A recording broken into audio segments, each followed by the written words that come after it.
los señores Born secuestrados, dos hermanos, y la idea de luchar y morir por ese proyecto que venía a transformar el mundo parecía un camino a adoptar. 60 millones de dólares era una enormidad aún entonces. O usted trae la plata o si no, su hijo muere.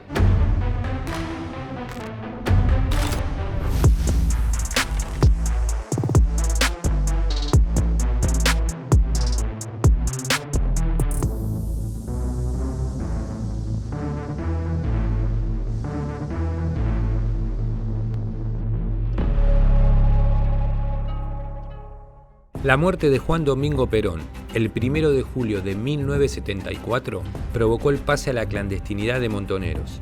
2 meses más tarde, el 19 de septiembre, la organización secuestró a Juan y Jorge Born, miembros de una de las familias más ricas de Argentina. Esta es la historia del secuestro más emblemático de la historia argentina. Esta es la historia de nuestra historia. Montoneros fue básicamente una organización político-militar. Planteamos esta definición porque no era pura y exclusivamente una guerrilla, sino que tenía un brazo político e incluso brazos estudiantiles y sindicales. Este grupo planteaba la idea de que solo una revolución armada podría generar cambios estructurales que acabaran con la pobreza y la situación de dependencia de Argentina. Montoneros descubrió que los pobres eran peronistas, así que asumen la identidad peronista, el objetivo de la patria socialista y la lucha armada como medio para lograr ese objetivo. En un primer momento la idea era que la lucha armada en pos del retorno de Perón al poder permitiría la concreción de esa revolución que construiría el socialismo nacional. El gran punto es la muerte de Perón, ya que permite que desaparezca ese elemento simbólico que era la figura del líder. Uno no podía contrariar a Perón si la consigna era Perón o muerte. Es en ese contexto y en medio de una escalada de tensiones, enfrentamientos, ya estaba operando la AAA por aquellos, teníamos toda una serie de legislaciones represivas. Montoneros, después de una rueda de prensa, anuncia en septiembre del 74 el pase a la clandestinidad. Se venía el golpe de Estado, se habían gastado los montoneros gran parte de sus fondos en toda la campaña de movilización que precedió a la vuelta de Perón a la Argentina y estaban muy necesitados de fondos y ahí deciden hacer una gran operación que les diera caudal de dinero para lo que se venía y ahí deciden secuestrar a los herederos del mayor conglomerado económico argentino de la época. los señores Juan y Jorge Born venían en automóvil por Libertador hacia la capital federal. Al llegar a la intersección de la calle San Lorenzo y Libertador, donde estamos ubicados nosotros, allí, en esa esquina, se encuentran con un semáforo que habitualmente no estaba.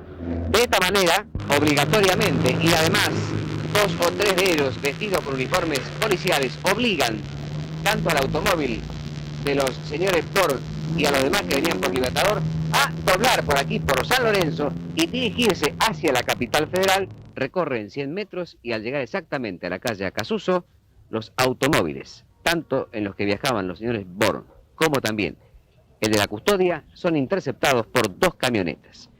Una, la que ven a la derecha, y otra más allá, ubicada a 20 metros. Se produce el choque, el posterior enfrentamiento, resultas del cual muere el chofer, señor Alberto Pérez, y el gerente de la empresa, Alberto Bosch. Ambos acompañaban a los señores Born en este automóvil. La familia Born había estado en la mira de organizaciones armadas desde 1972. La Operación Mellizas, como la denominó Montoneros, contó con la participación de más de 40 cuadros, la mayoría de la Columna Norte. Así, comenzaron a estudiar los movimientos de la mansión de Florencio Varela 672 de Bécar. Hasta que el 19 de septiembre de 1974, y en solo 3 minutos, los hermanos fueron emboscados en un cruce de calle. Toda la infraestructura de Montoneros surgía del producto de los aportes de los distintos miembros y una de las principales fuentes de abastecimiento de armas eran las tomas, los copamientos de cuarteles, comisarías o los desarmes de policías y por el otro los secuestros extorsivos. En el caso, por ejemplo, de Bunge y Born, en los comunicados de Montoneros, el planteo era que los hermanos Born debían pagar por el crimen de haber hambreado al pueblo argentino o haber especulado siendo uno de los principales dueños de un monopolio de la producción de harinas en Argentina.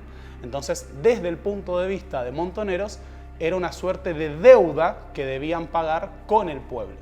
Los hermanos Born caen secuestrados Jorge y Juan, de 38 y 40 años, cuando iban camino al trabajo, les hacen una emboscada. Montoneros le hace un juicio político, como se llamaba, un juicio revolucionario a los hermanos, y establecen que la multa que debía pagar el conglomerado Bunge y Born por haber conspirado en contra del gobierno de Perón era de $100 millones. Después en las negociaciones se termina reduciendo a $60 millones, que de todas maneras era un monto totalmente extraordinario. En la época había muchos otros secuestros, pero eran secuestros de 2, 3, 4, 5 millones. $60 millones era una enormidad aún entonces. ¿Cómo lo trataban los guardias? Al principio mal. Después, a medida que pasaban las cosas y el juicio político y todo lo demás, mejor. ¿Mal qué era? Mal era, no me hablaban. Directamente venían como submarinos así a retirar el balde donde hacíamos nuestras necesidades y listo, chao. Y la comida traían el plato, lo ponían ahí y se iban. Y la falta de luz. La falta de luz también era una cosa desagradable porque estaba todo blindado eso con Tergopol y no había luz de ninguna especie, salvo una bombita muy chiquita que se prendía.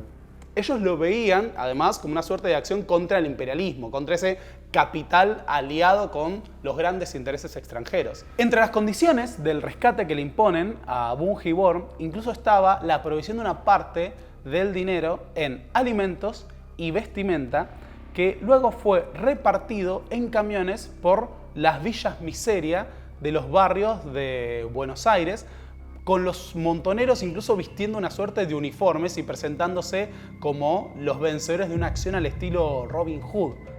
Las negociaciones se dilataron por varios meses. La salud de Juan Born se deterioró y fue liberado antes que su hermano. Recién el 20 de junio de 1975, Jorge Born recuperó la libertad, luego de que su familia pagase los $60 millones acordados.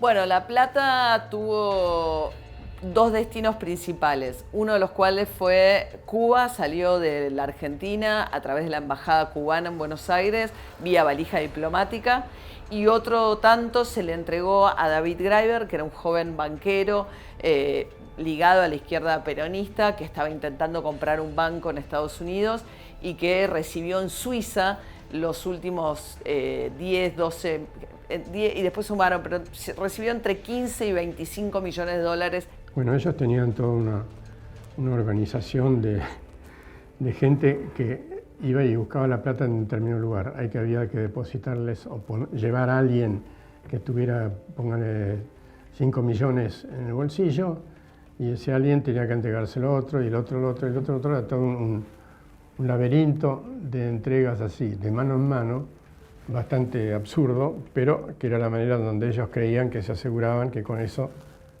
conseguían todo lo que querían. ¿Pero ustedes pagan en pesos, pagan en dólares? No, todo dólares tenía que ser.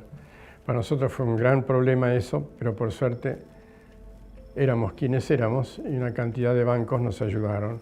Cuando Graeber muere en un accidente, pierden acceso a una gran parte de ese botín, pero la plata que habían mandado a Cuba fue la plata con la que financiaron todas las actividades de Montoneros desde el año 76, cuando Firmenich y el resto de los integrantes de la cúpula se van a Cuba, primero a México, después a Cuba, y con ese dinero se financiaron las contraofensivas y también hubo apoyo a la actividad de la insurgencia en Centroamérica.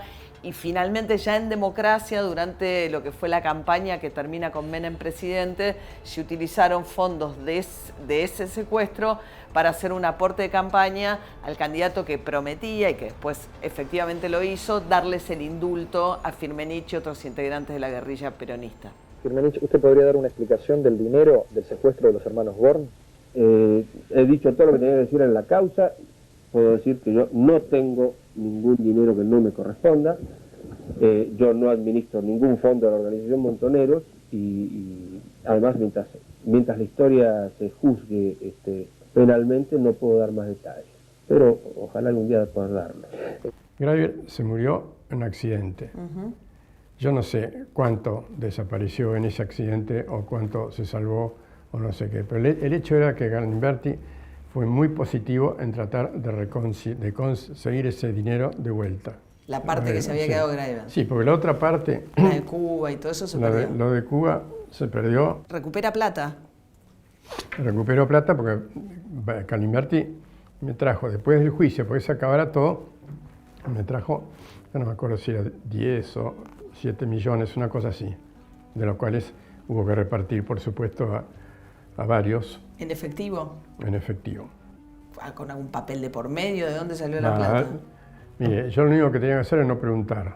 Por el lado mío, una parte se fue al Estado, al gobierno, el gobierno de Menem, porque el gobierno de Menem había ayudado mucho en que todo este proceso se llevara a buen término. ¿Alguien se quedó con una comisión? Claro. Cuando los hermanos son liberados, el grupo muda gran parte de su actividad y la residencia de sus principales directivos y de los hermanos a Brasil. Era un grupo que tenía grandes empresas del mercado interno, Grafa, Alba, Molinos Río de la Plata, y que también comerciaba granos y que tenía una parte de comercio exterior. El grupo Von Giborn sigue siendo, al día de hoy, si bien no con el mismo nombre, siguen, digamos, los capitales que conformaban Von Giborn están todavía al día de hoy de entre los grupos empresariales más importantes. De hecho, cuando uno analiza las dinámicas del complejo sojero en Argentina, una de las principales empresas es Bunge. Pero este grupo, digamos, un poco a partir del secuestro, empieza una progresiva disminución de su presencia en la economía argentina, hasta que finalmente en los años 90, con Jorge Born, el secuestrado, como presidente, después de eso se venden gran parte de las empresas, cuando se vendieron muchas de las empresas nacionales a empresas multinacionales e internacionales y multinacionales en la época de Menem.